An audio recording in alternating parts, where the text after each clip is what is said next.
Cellular jail Bharat के अंडमान और निकोबार द्वीप समूह केंद्र शासित प्रदेश पोर्ट ब्लेयर में 1866 और 1906 के बीच निर्मित जेल परिसर।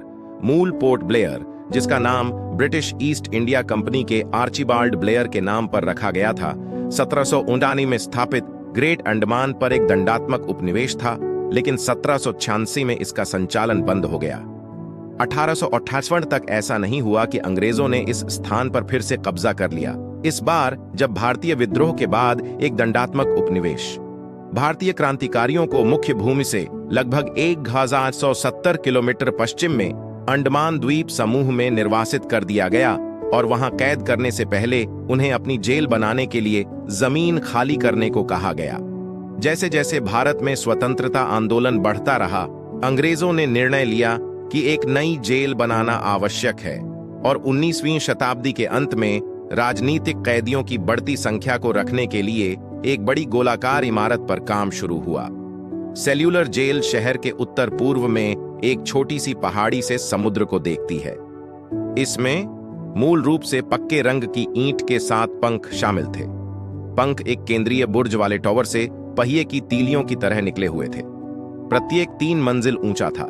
पहली 3 मंजिलों पर कोठरियां और चौथी पर एक प्रहरी दुर्ग था। कुल मिलाकर 688 कोठरियां थीं और यहां कैदियों को एकांत कारावास में रखा जा सकता था। कोठरियों के सामने बार बार फांसी दी गई।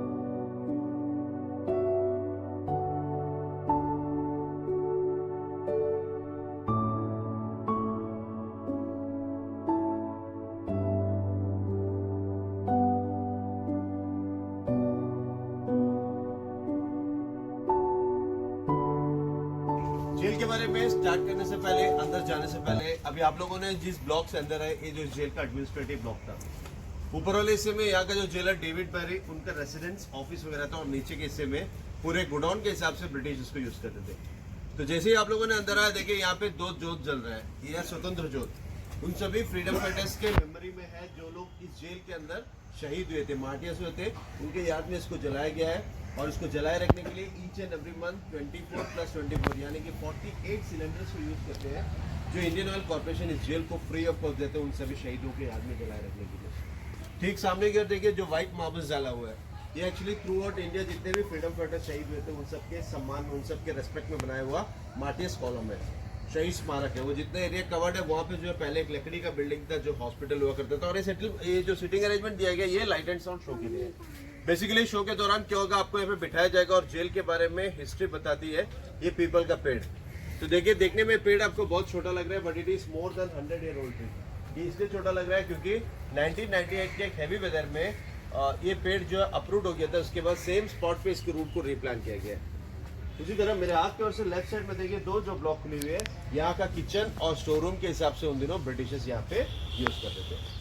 अब चलेंगे उस शेड के अंदर जहाँ मैं आपको जेल के बारे में एक्सप्लेनेशन स्टार्ट करूँगा। आ जाएगा प्लीज।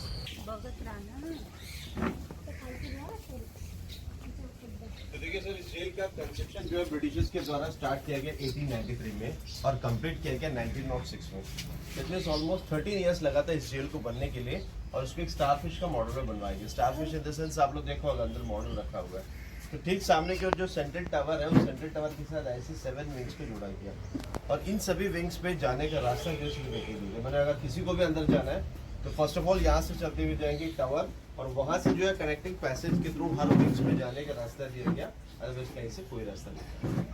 ये एक विंग का फ्रंट पोर्शन है, और उस पर देखिए वो उसका बैक पोर्शन है।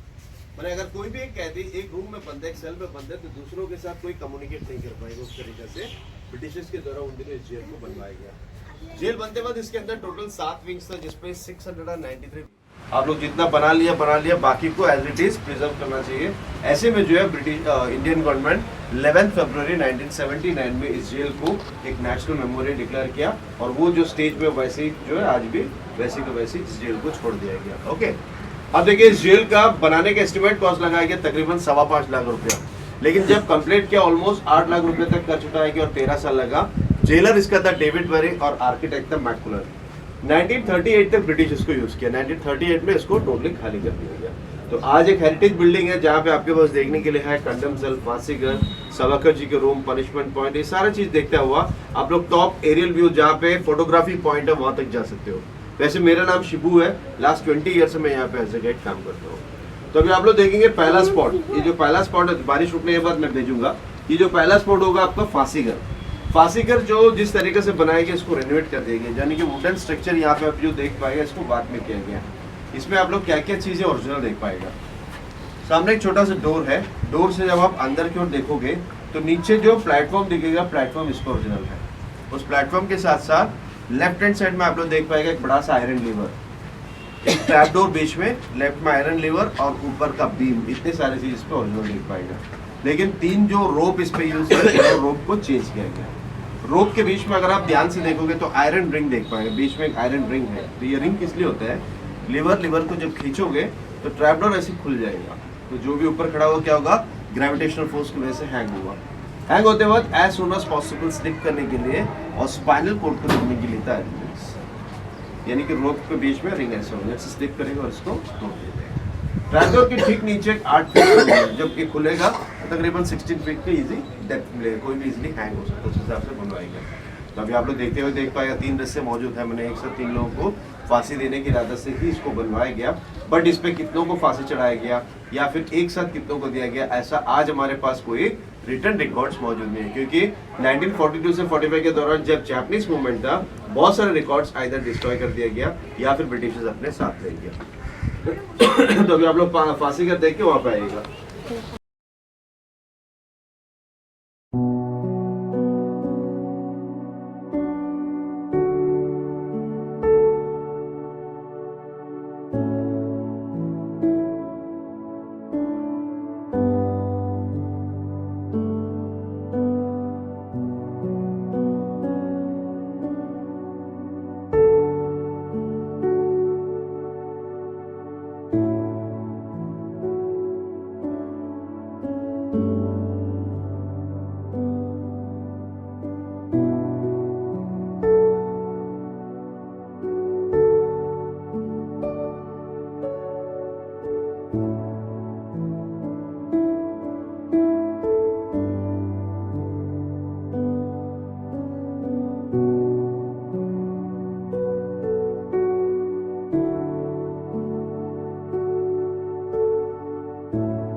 नीचे की ओर जो फ्लोरिंग साइड की लकड़ियां, ऊपर की शीट, ये सब टाइम चलते बदला गया है। तो आप लोगों ने पहला स्पॉट देख पा रहा है, ये ऑयल मिल है, ये ओरिजिनल है। ब्रिटिश रूल के हिसाब से जिस किसी भी कैदी को ऑयल मिल में काम देता है उनको per day 30 pound coconut oil और 10 पाउंड जो है सरसों के तेल निकाला जाता है, मस्टर्ड ऑयल। हमें कैसा निकाला जाता है, नारियल का जो सूखा हुआ ड्राई कोकोनट जिसको बोलते हैं, कोपरे को जो इसके अंदर डालेगा। साइड में देखिए बड़ा सा रॉड है, उसके बीच में वेट डालता है। अब एक बार वेट डालने से क्या होगा, ये ऐसे बेंड हो जाएगा ताकि इजीली क्रश होगा। उसके बाद कैदियों को इसको पकड़ते हुए रोटेट स्पीड चलना होगा या फिर भागना होगा। सपोज ये लोग स्लो डाउन होता है, रुकता है, लड़खड़ाते हैं, ऐसे केसेस में इनको पीछे से कोड़े भी लगा देते हैं ब्रिटिशर्स के द्वारा। कुछ ऐसे भी रिकॉर्ड्स हमारे पास मौजूद है जिसपे लिखा हुआ कि लोग जब तक हार जाएंगे, इनके हाथों को उस पर बांधने की वजह से फोर्सफुली कैटल से जैसा काम कराते हैं, बैल से जैसा काम करवाते हैं, वैसे काम भी करवाते थे। उसी तरह कुछ और पनिशमेंट्स आप लोग यहाँ पे देख पाएगा, जैसे कि नारियल के रस्से बना। देखिए यहाँ पे आप देख पा रहा, नारियल रखी हुई है। नारियल जिसको पील कर देते, छिलके उतारते थे, इन छिलकों को जो है पानी में डुबो के रखा जाएगा। अब घंटों पानी में रहेगा तो क्या होगा, इस पे सॉफ्टनेस आ जाती है। उसके बाद इसको पानी से बाहर निकालेगा, लकड़ी के ऐसे बड़े बड़े पीस के ऊपर रख के इसको मारना होता है, कूटना होता है। अब इनमें से जो रेशा बनेगा, फाइबर्स जो निकलेंगी, उन फाइबर्स को पहले अच्छे तरीके से ड्राई किया जाएगा, सुखाया जाएगा। ड्राई करने के बाद देखिए यहाँ पे हैंड मशीन है। ये हैंड मशीन में उस तरफ में ऐसी हैंडल लगी हुई है। हैंडल को जब एंटी क्लॉकवाइज घूमता है तो फाइबर उसमें लगाने के बाद जब वो घुमाओगे तो ये नारियल के रोप बनता जाएगा, रस्से बनता जाएगा। तो ये पीस यहाँ पे रखे हुए है। तो उसी तरह ऑयल मिल का जो है सैंपल वो है, उस पर आप लोग देख पाएगा हाथ जैसे उस पर पकड़ के जो उनको फास्ट घूमना होता था स्टेट के अंदर। अब देखिए जेल के अंदर और भी बहुत सारे पनिशमेंट थे, उनमें से एक था फ्लॉगिंग पनिशमेंट। आप लोग देख पाएगा आगे एक फ्लॉगिंग फ्रेम है।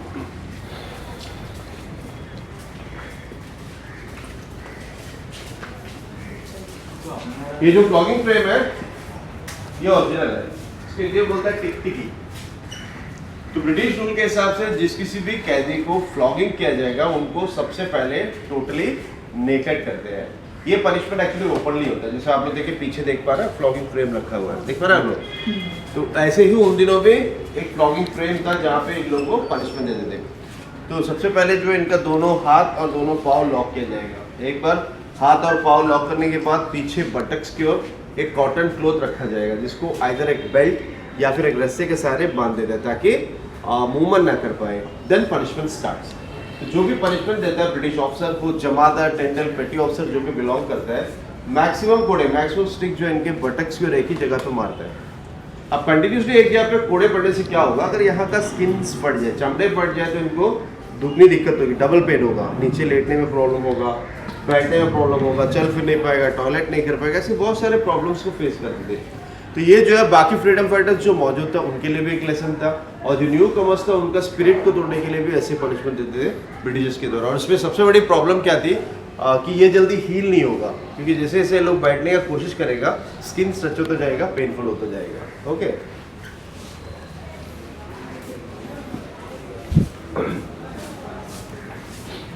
तो यहाँ पे आप देख पा रहे हैं पनिशमेंट ड्रिल्स।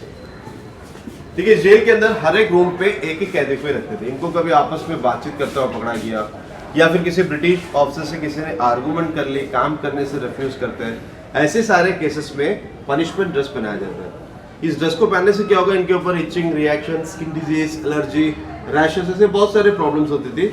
नॉर्मल ड्रेस वैसे आप लोग देख पाएगा। नॉर्मल ड्रेस के कंपेयर में देखिए इसमें उनका आइडेंटिटी भी होती है, जिसमें जिस किसी को भी पनिशमेंट पीरियड लगता है उनको आइडेंटिफाई करने के लिए भी इजी होगा। उनको जो उस वक्त जो खाना देता है, जिसको बोलते हैं चावल वगैरह, कंजी जिसको बोलते हैं, साउथ इंडियन वर्ड है, चावल की जो स्टार्च होती है उसमें थोड़ा पानी में जो चावल डाल के देते हैं, तो ऐसे सब आइडेंटिफाई करने के लिए भी इजी होता था पनिशमेंट ड्रेस में। साथ साथ यहाँ पे आप लोग देखिए 3 किस्म के फिटर्स भी देख पा रहे हैं।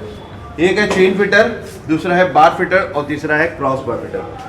चेन फिटर जो है फ्लेक्सिबल है, दैट मीन्स अगर किसी भी कैदी को चेन फिटर पहनाया गया तो एटलीस्ट ये लोग बैठ सकते हैं, खड़ा हो सकते हैं, चल फिर सकते हैं, क्योंकि इस पर फ्लेक्सिबिलिटी है। कंपैरेटिवली आप अगर देखोगे बार फिटर, तो देखिए बार फिटर में बार्स बेंड नहीं होगा, जिस वजह से लोग अपना घुटनों को बेंड नहीं कर पाए, लेग्स को बेंड नहीं कर पाए, घंटों जो ऐसे खड़ा ना होता है।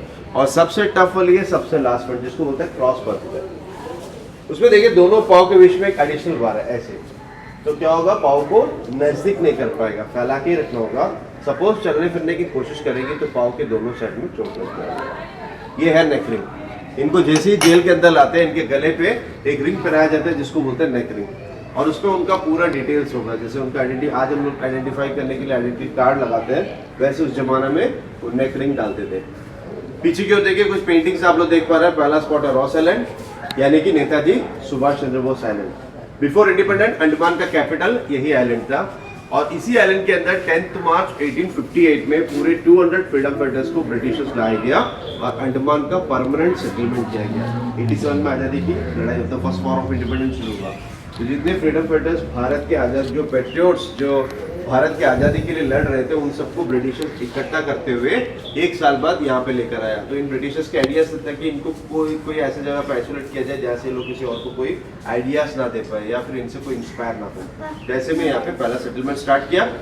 तो लास्ट ईयर मोदी जी के विजिट के बाद उस आइलैंड का नाम नेताजी सुभाष चंद्र बोस रखा गया, उनको डेडिकेट किया गया। ये है सिल्वर जेल जहाँ पे अभी आप लोग मौजूद है। थर्ड स्पॉट वाइपर जेल है जहाँ पे शेर अली को फांसी चढ़ाया गया। वाइपर जेल अंडमान का सबसे पुराना जेल है। जिसपे ऊपर के हिस्से में देखिए जो ताजमहल की तरह देख पा रहे हैं वो वहाँ का गैलों से फांसी कर रहा है, जिसपे शेर अली को फांसी चढ़ाया गया। और शेर अली इंडिया का 4th वाइसरॉय लॉर्ड मायो का असैसिनेशन किया था 8 फरवरी 1872 में। ओके,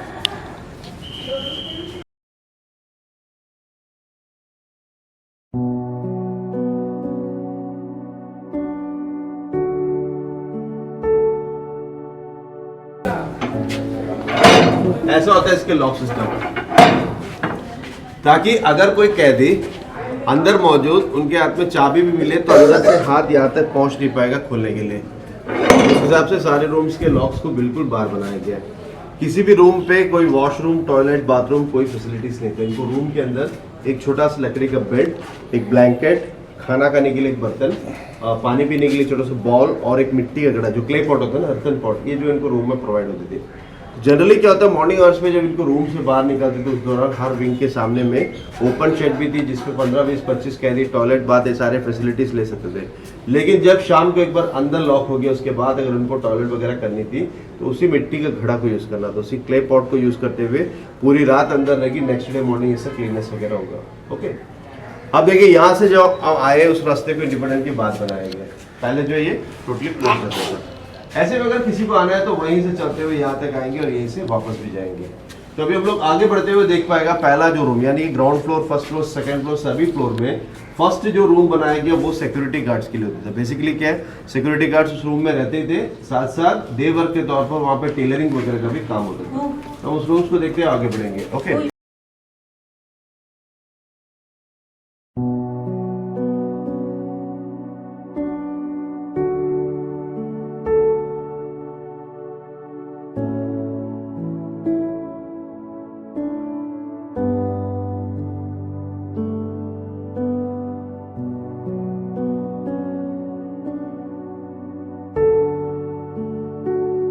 ये चलते हुए आएंगे। ये मेन गेट है, ये मेन गेट से ऐसे अंदर आएंगे और यहाँ से लास्ट तक जाएगा और वहीं से वापस आएगा। इसलिए फर्स्ट रूम जो है हमेशा सिक्योरिटी गार्ड्स के लिए रखा गया, ईच एंड एवरी फ्लोर में। ये सिक्योरिटी गार्ड? हाँ, ये सिक्योरिटी गार्ड्स का रूम था, जैसे मैंने आपको आगे बताया गार्ड सेल, सिक्योरिटी गार्ड्स का रूम ये था। सर बचा के आएगा। देखिए अभी हम यहाँ से सीधे चलेंगे ऊपर, जहाँ पे मैं आपको सावरकर जी के बारे में बताऊंगा। आप लोग रिटर्न आते वक्त इसके अंदर जिनको फोटोग्राफी करना, एक मॉडल रखा हुआ है, जैसा आप लोग आगे मॉडल देखा, मैंने आपको मॉडल दिखाया आगे में, उसका बड़ा पीस यहाँ पे रखा हुआ है, यहाँ पे फोटोग्राफीज करके जाएंगे। ओके, रिटर्न में आप लोग फोटो कर सकते हो।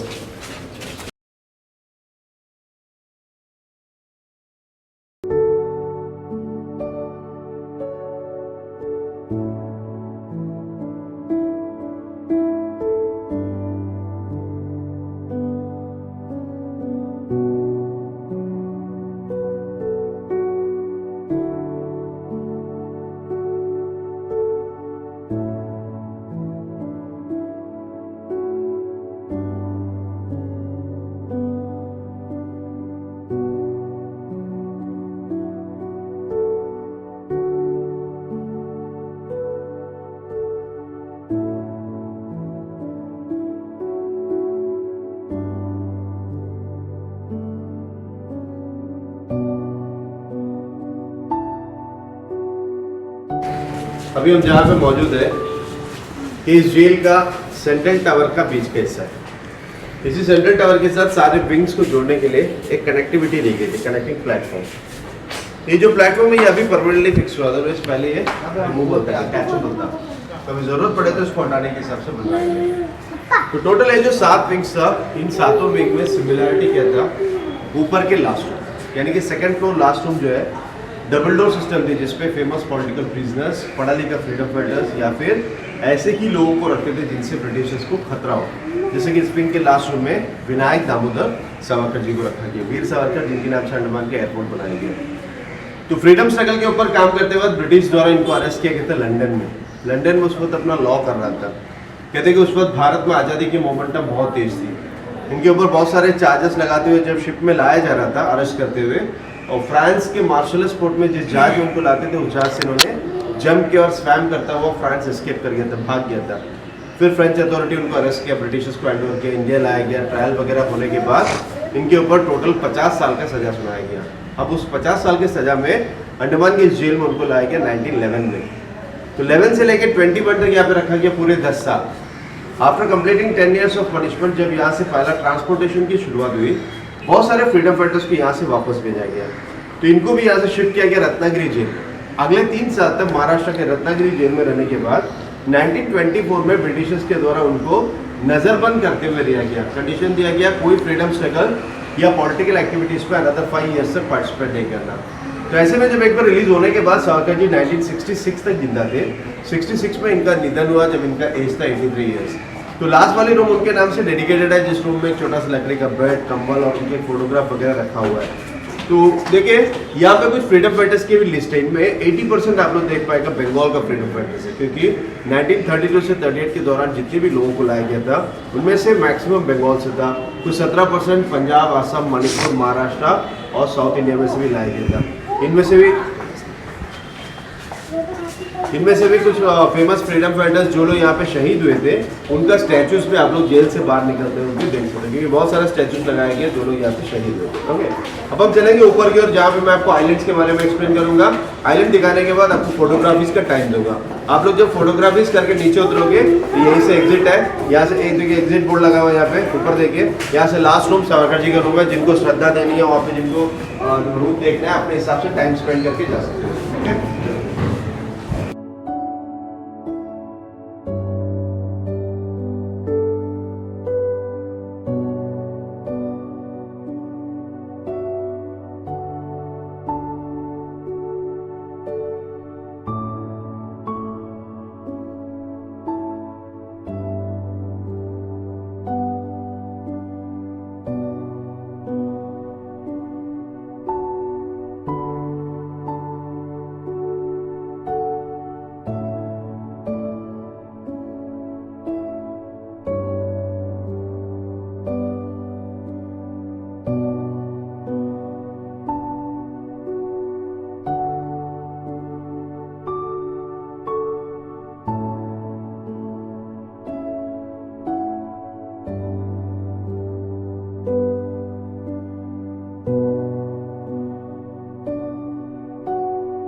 ठीक है, अभी हम जहाँ पे मौजूद है, ये इस जेल का सेंट्रल टावर का बीच का हिस्सा है, ऊपर टॉप का हिस्सा है।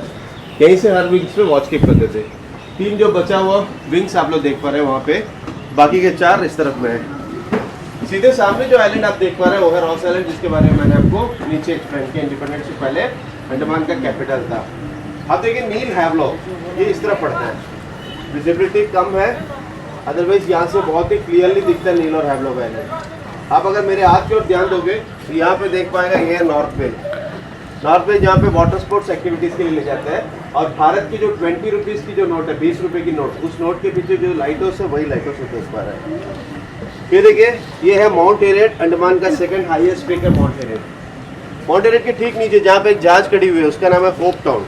ब्रिटिश हिस्ट्री में होप टाउन का नाम भी बहुत इंपॉर्टेंस में लिया गया, क्योंकि इंडिया का जो 4th वाइसरॉय था लॉर्ड में, उनका असैसिनेशन वहीं पे हुआ।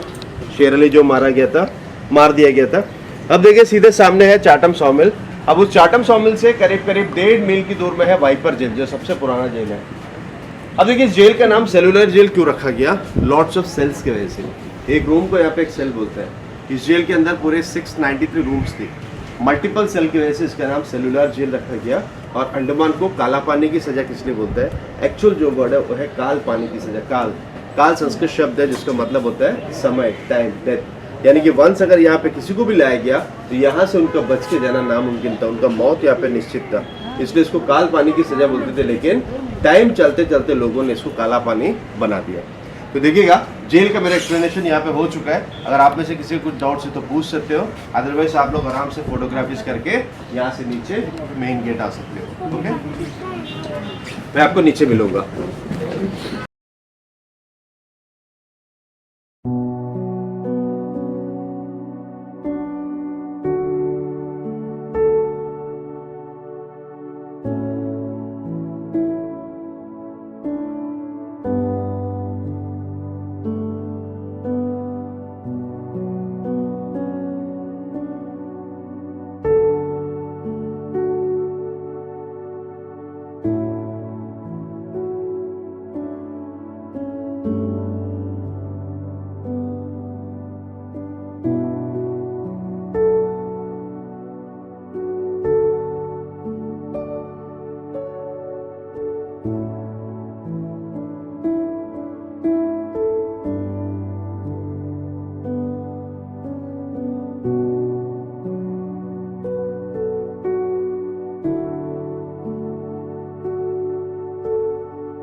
काल स्वयं मुझसे डरा है, मैं काल से नहीं। काले पानी का कालकूट पीकर, काल के कराल स्तंभों को झकझोर कर मैं बार बार लौट आया हूं और आज भी जीवित हैं। हारी मृत्यु है, मैं नहीं।